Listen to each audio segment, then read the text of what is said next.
Here are my audience members. Thank you. We have 2 in the top right and 1 at the bottom. Okay.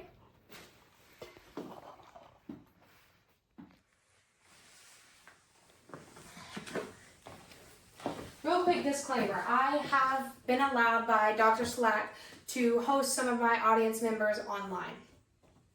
So to start, would you be willing to accept these cookies?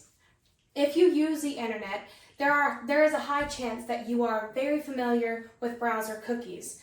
These contribute to what is called the digital footprint. My name is Trinity Chapman, and today I'd like to talk about the digital footprint and how it has changed education and employment.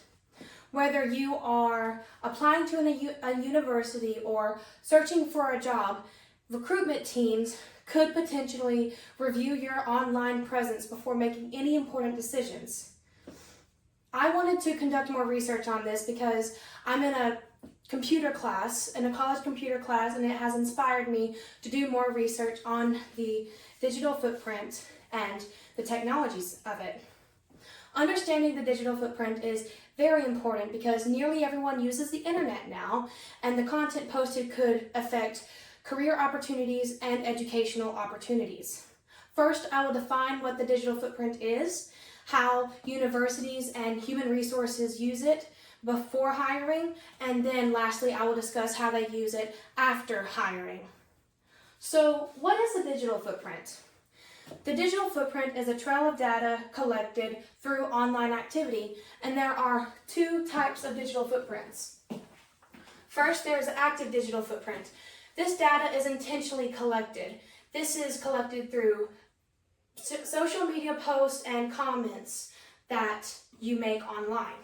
However, the passive digital footprint is the data is collected in a lot less obvious way.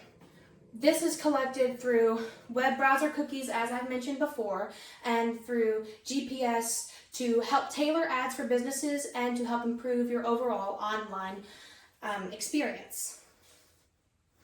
Universities use the active online digital footprint to review the applicant and to see if the university's values align with the applicant's values and to verify anything that might have been said on the application. And human resources do this in a very similar way. Human resources use the active digital footprint to help screen what kind of activity they may be a part of, and they could possibly help evaluate their communication skills and their professionalism, and simultaneously searching for any kind of red flags. These processes, both hiring and admission processes, perfectly illustrate the signaling theory. The signaler, which is the resume or the application, is then sent to the receiver, and the receiver goes through the processes that I just described to make sure that what they say on their resume or application is in fact valid. Human resources value online presence so much that nearly 47% of employment managers will not host an online, or they're a lot less likely to host interviews with a candidate, according to a 2018 Career Build survey.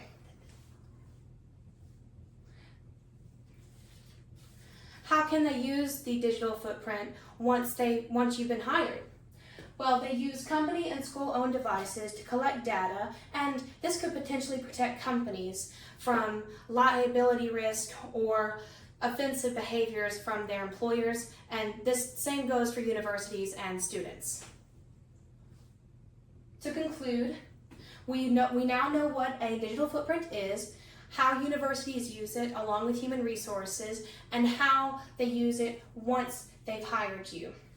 Understanding what the digital footprint is important because nearly everyone uses the internet now, and what the content you post could potentially affect your future. Do you remember at the beginning of this presentation when I asked, are you willing to accept these cookies? While a chocolate chip cookie could leave you feeling satisfied and happy, the browser cookie contributes to something a lot more permanent, the digital footprint. The digital footprint is not easily erased like those footprints in the sand.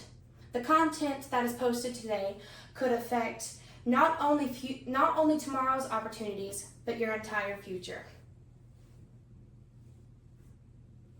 Okay. Now here's the audience again. Right here. And the same 3 members online and 2 in person. Thank you for watching.